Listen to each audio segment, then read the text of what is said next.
இளநெஞ்சேவா தென்றல் தேரினில் எங்கும் போய் வரலாம்.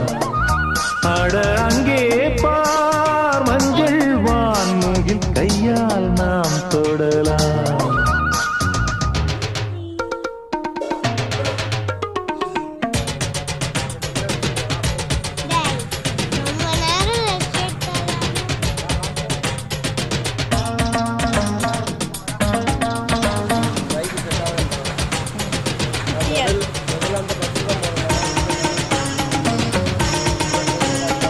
பச்சைப்புல் மெத்தை வீரிக்கும் அங்கே இளம் தத்தைகள் தத்தை குதிக்கும்.